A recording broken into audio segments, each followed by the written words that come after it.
Hi guys, so the media is digesting at the moment the news of Boris Johnson's apology. Now, I don't call it an apology because he said he was sorry that so many people died.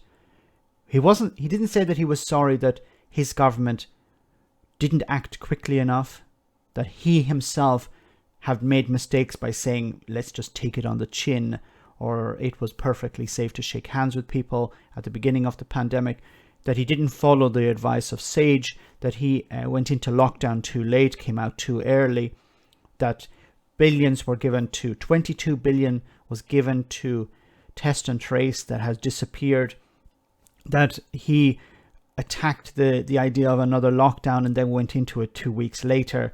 There are so many things to talk about here, but the media are now digesting this idea that Boris Johnson has apologized about for the number of dead.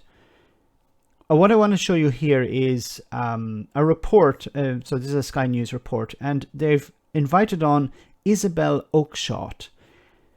Now, I didn't know who this person was, and you're going to hear her say some pretty vile things. And then after, I'm going to explain why she's saying such things. So Sonia Soda, Isabel Oakeshott are here. The figure writ large in two of the newspapers, The Eye and The Times, more than 100,000 lives lost. Isabel, you kick off then. Yeah, so almost all tomorrow's papers focus heavily on that awful milestone of 100,000 deaths linked or associated to coronavirus. And the Prime Minister's sobering words and that image, very powerful image of the Prime Minister saying that he is deeply sorry for all those losses and taking responsibility. And I think Downing Street was right to do that press conference. One moment. He didn't take responsibility. He said, yes, I'm sorry, I take responsibility. But he didn't take responsibility for the cause. He just said, yeah, we take responsibility for the number of people who have died. Now, you could probably say some people may say that I'm splitting hairs here, but no. He didn't take responsibility for the actions of the government. He didn't say we made mistakes. And I talked about this on the stream last night. It was necessary for Boris Johnson to say, we made mistakes, these are the mistakes we made, and now we're fixing it. It's all good and fine him saying, yeah, look, I take responsibility for everyone who has died. Because in a way, he's not taking responsibility for his actions. I think that if Boris Johnson had not said sorry, then the next few days would have been dominated by headlines about why hasn't he, and he needs to express those sentiments. But it does lead for some very, very bleak coverage in all the papers tomorrow.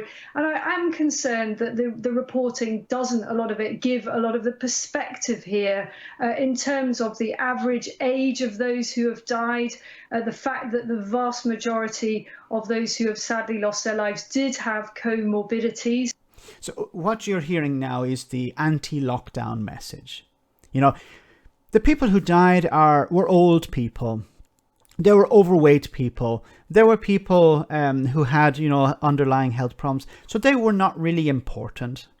This is the message you're hearing from the anti-lockdown people. And I'll explain in a bit more detail who Isabel is and why she's saying this. This idea, look, these people were going to die anyway. So what's the point in investing so much in saving their lives? They were going to die anyway. And this is, of course, false because we're seeing younger people all the time getting infected, younger people dying. But this libertarian pro-business mentality on the right is, look, older people don't work. We can't get anything out of them. We can't, have them packing shelves in a supermarket. We can't have them picking fruit.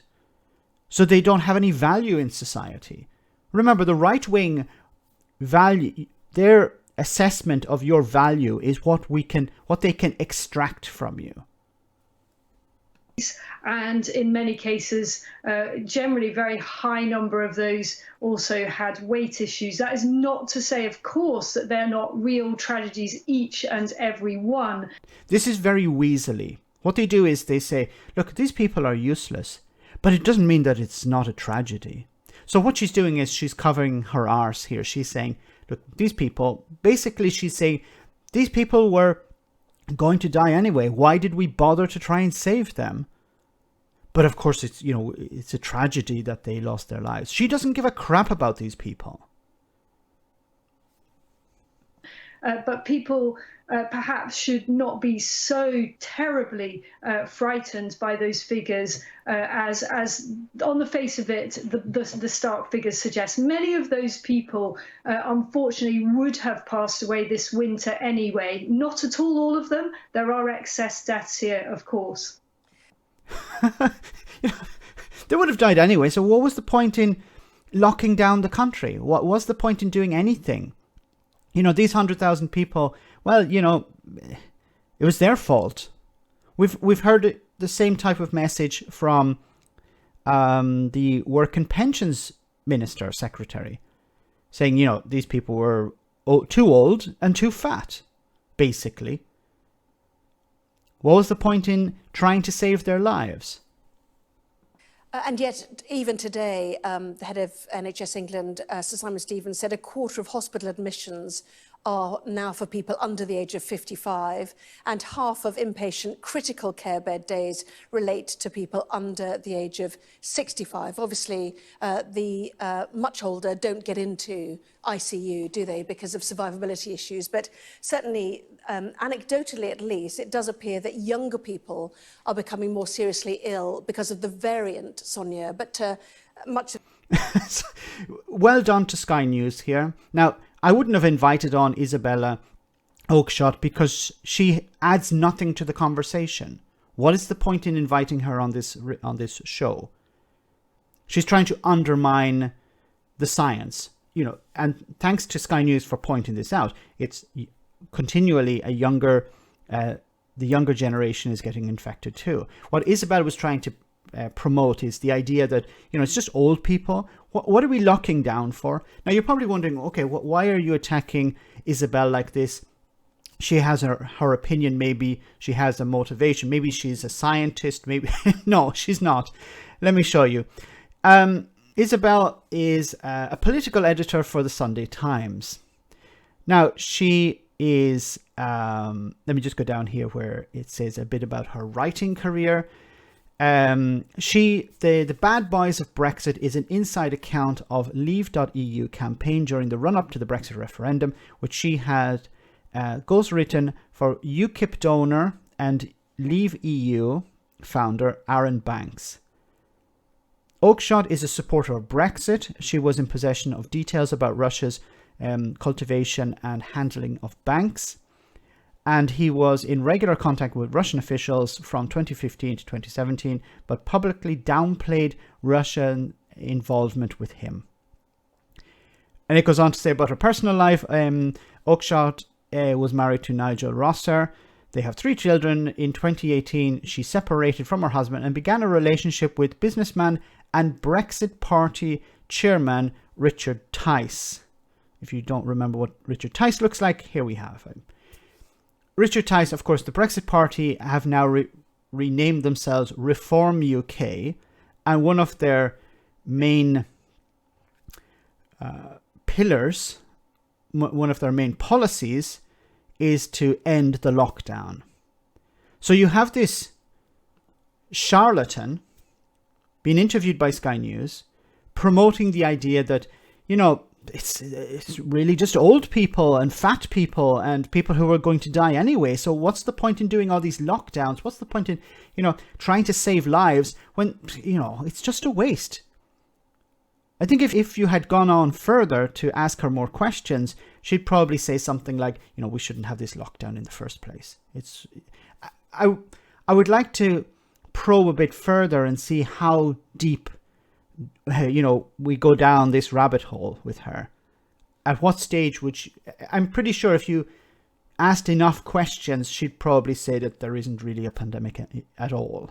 This is the type of mentality of these people. But they're careful not to say this in the mainstream media like Sky News, because they would be blacklisted.